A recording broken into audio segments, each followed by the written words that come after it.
This is a podcast by Lumina, the perfect space to innovate, collaborate, and grow in health, science, and tech. Dervla Loughnane, welcome to Health Tech Talks. Thanks, great to be here. You've been a psychologist for more than 20 years and you have degrees in industrial psychology, clinical psychology and sports and exercise psychology. In addition to this, you have a background in IT. You describe yourself as a proud female entrepreneur, and in that capacity you merged your two vocations to start Virtual Psychologist, of which you are the founder and CEO. Your company is saving and changing lives around the world. Dervla, can we start by painting a picture of mental health? How many people are experiencing anxiety and depression, and what is the demand on services? So mental health is really a global problem. So 1 in every 2 people over any 12-month period will experience some sort of anxiety and depression. And in actual fact, over COVID or during COVID, those figures are creeping up and up. So there's a huge demand on services globally. And the unfortunate part is there's just not enough trained people to meet this demand.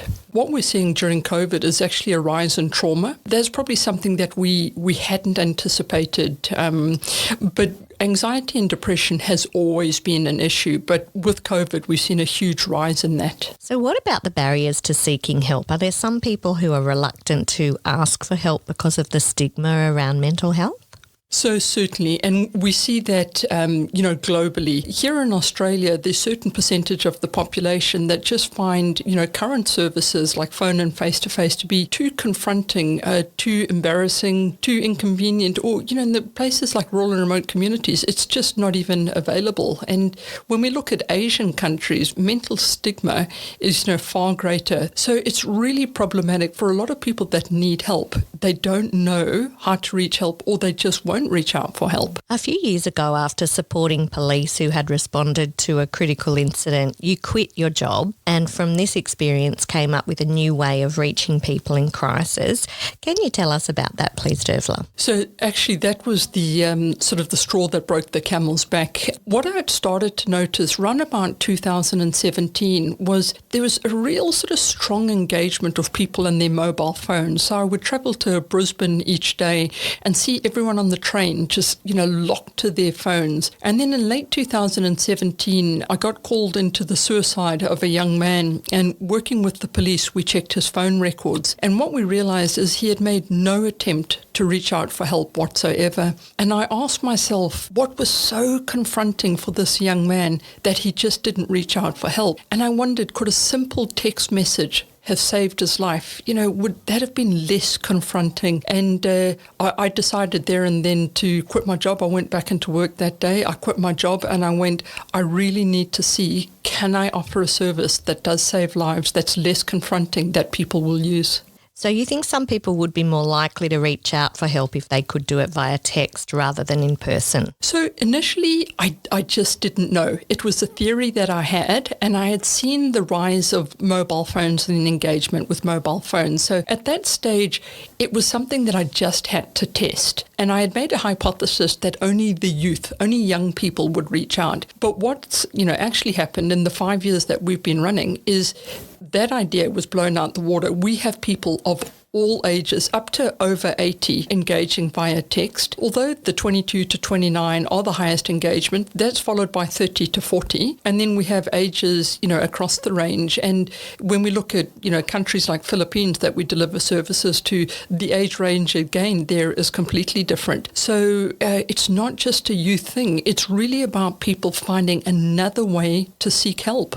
And then out of this experience, you started Virtual Psychologist. How does Virtual Psychologist work? It's really easy. Basically, what ends up happening is obviously today we're predominantly QR code driven. So we've provided a service where it's generated by a QR code. You scan a QR code and you might find that on the internet, on a poster, on a stress ball. So you scan that QR code and straight away you come through to a psychologist. Now you might come through, depending on your channel of choice, you might come through via WhatsApp, maybe Facebook Messenger, maybe SMS, and you come straight through to a psychologist.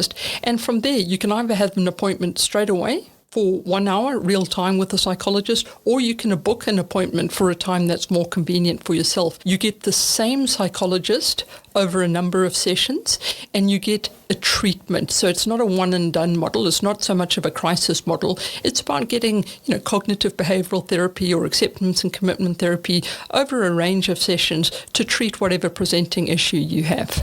And so the entire session is via text message? So absolutely everything is done via text. So you text backwards and forwards, whichever channel that you've chosen, you text backwards and forwards, and that's how you have your session. You started out offering text counselling to farmers. Why did you start there? That was really interesting. I attended my son's school, and there was a talk by the Senior Australian of the Year, Brian Egan, and he was talking about the high suicide rate amongst farmers and people in rural and remote communities. This really struck a chord with me. Anytime I hear about a suicide, I think it's very tragic. So I approached him and I said, listen, I think we've got a solution for you, because farmers generally will not reach out for help. What happens if we had a really subtle and less confronting way for them to engage? So Brian, being Senior Australian of the Year, said that's fine, let's see what we can do. And working with Brian, we ended up jumping on a plane and going to see Greg Hunt, and we sat in front of Greg Hunt and we said we need money for this project, and we ended up getting a federally funded grant for 2 years, over $1 million, to deliver this to farmers. And Virtual Psychologist has just exploded from there, hasn't it? Absolutely. From there we thought, if this works in rural and remote communities, where else could it work? And we started looking at the corporate sector, and we realized that there's a lot of corporates, maybe they're sitting at their desk, maybe they're at home surrounded by people, which is a big thing for COVID, where you're sitting at a desk with your family around you and you can't talk. Maybe this would suit corporates. So we started delivering to corporates. We did about 400,000 employees under corporates, large companies, Coca-Cola and Fujitsu, and that really went global. We were very fortunate. We managed to join forces with large telcos. So Globe over in the Philippines started to deliver our service, and we've just got traction from there. Who else can use the service, Dervla? Is it available to anybody? Predominantly, it's the B2B market, so a lot of sort of corporates, but we have just launched a B2C, which is under the brand Mental Health Warrior, which allows anyone to purchase a session. So they can just go to Mental Health Warrior website, purchase a session, book the session for whenever they want it. And this was really about parents that might want the service for their children who maybe just wouldn't engage with the psychologist any other way. You describe Virtual Psychologist as a disruptive innovator. What do you mean by that? Psychology as a whole and treatment as a whole has always been very set in its ways. The gold standard is you attend a psychologist in a face-to-face session. They expanded to include a little bit of phone sessions, but generally the gold standard is always face-to-face. But we disrupted that. We brought in technology and said, why should things be done that way? I was noticing people weren't reaching out that way. Could we disrupt the industry and allow people to engage in a way that felt more comfortable to them using technology that people use every single day? So that's why I sort of consider ourselves disruptive innovator. We brought technology into a sort of an area that never really had technology, and we've changed the way psychology is done. And it's really moving with the times, isn't it? I think so. The mobile phone is such an important item in everyone's lives. I just sort of felt we needed to move with the mobile phone. And also, I didn't want to create an app that you had to download, that you had to log in, you had to provide your details. I wanted to make the experience as user-friendly as possible. And I asked myself, what's already on your phone that you don't have to download? Or what are you already using? And it was, WhatsApp, Facebook, everyone's got SMS. So I really wanted to decrease any barriers to accessing psychology. And that's why we didn't create an app. We just used what was out there. So people really rate our service because of their ability to multitask. So you don't have to take an hour out to get to the appointment and all the rest of it. And you can really use it on demand. We have a lot of people that can't talk, moms that are breastfeeding, don't want to wake up their baby. We've had them text message in. We've had some amazing stories where people have used our service because they can't talk. So we've had people that have lost their voice, but we've also had cases of domestic violence. We had a very unfortunate case of a lady hiding in a cupboard and said, he's downstairs, he can't hear me, I'm texting you. So people that really can't talk, that just find text the only way to communicate and get help. You're listening to Health Tech Talks, a podcast series delivered by Lumina. To find out more about Lumina, visit the website luminagoldcoast.com.au and sign up today to receive your Lumina Opportunities Pack. Dervla, last year you participated in the Health Tech Accelerator program Lumina X.